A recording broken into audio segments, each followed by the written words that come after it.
Have you ever stopped to wonder why banks never lose? It doesn't matter if the economy is booming or collapsing, they always announce billions in profits.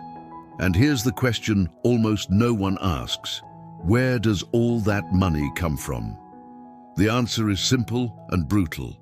Banks make more money from your debt than from your savings. Yes, while you think you're safe with your money sitting in a savings account that barely grows, the bank is making a fortune off the interest you pay when you're late, when you finance, when you swipe your card. If this truth already unsettles you, hit like, subscribe to the channel and stay until the end, because today I'll show you why banks would rather you be in debt than saving. It all starts with an illusion sold as an absolute truth. Keeping money in the bank is security. From childhood, we're taught to believe banks equal safety. But that safety is just a facade. The money you leave sitting there earns pennies, crumbs that don't even beat inflation. And what does the bank do with your money? It doesn't sit there waiting for you to need it. It's lent out to other people and companies at sky-high interest rates, generating massive profits.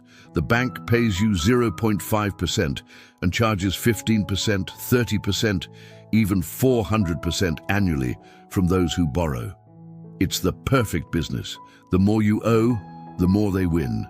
And this logic is so cruel that the system itself encourages debt. Banks hand out no annual fee credit cards, raise your limit, drop pre-approved loans into your app as if they were gifts. The marketing is seductive. Buy now, pay later. Make your dream happen today. Don't wait any longer. But what they don't tell you is that one small slip, a late payment, a partial bill, makes you a much more valuable customer. Because to the bank, you're worth more in debt than in savings. Think about it.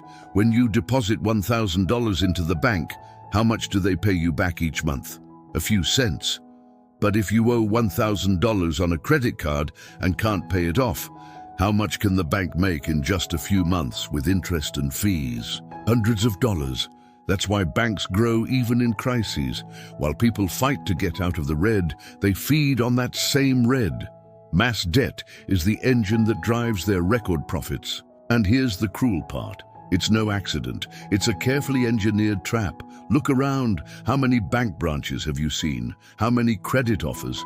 How easy is it to borrow money? Now compare that to how many campaigns you've seen teaching you to invest, to build passive income. None. Because banks don't profit from your freedom. They profit from your chains. And those chains have a name: interest. While you lose sleep over how to pay your credit card, the bank turns your delays into million-dollar bonuses for its executives. There's a famous phrase, compound interest is the eighth wonder of the world. But here's the catch. For you, it's a nightmare. For the bank, it's a miracle. Every month you delay, the debt grows on top of itself, a snowball that ruins your finances while filling the bank's banquet table. Here's an example. Imagine you leave $1,000 in savings. And here's something worse. Banks don't just want you in debt, they want you ashamed of being in debt. Because when you feel guilty, you'll agree to pay anything to get rid of it.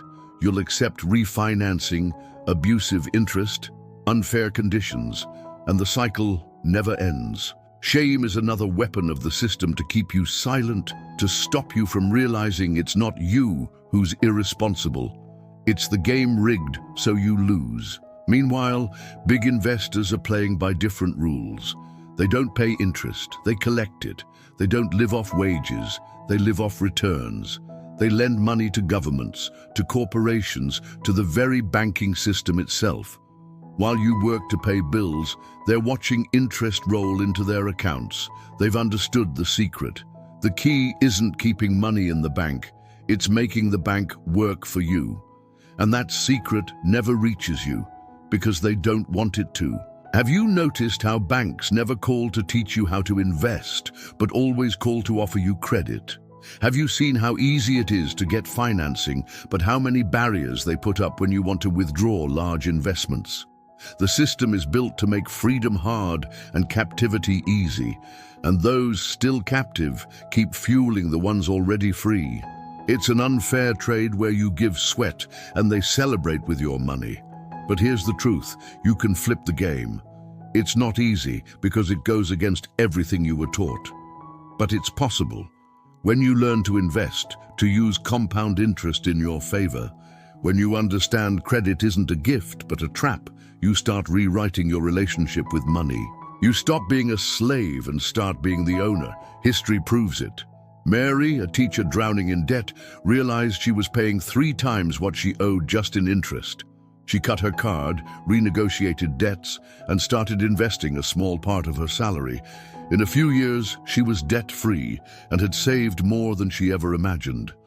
John, a factory worker, always believed savings accounts were safe. When he discovered banks earn more from debt than from deposits, he changed course. He invested in funds, and soon his returns outpaced any savings account. These stories show the problem isn't lack of money, it's lack of knowledge. As long as you don't know how the game works, you're used as a pawn. But once you learn, you start flipping the board. Banks will never want you to know this. But it's in your hands to decide whether you keep feeding the machine or start breaking it. If this video opened your eyes, hit like, subscribe, and share it with someone who also needs to wake up. Because together, we can expose the truth banks hide. They earn more from your debt than from your savings. And I'll close with a quote from Henry Ford. It is well enough that people do not understand our banking and monetary system, for if they did, I believe there would be a revolution before tomorrow morning. Don't settle for being exploited. It's time to flip the game.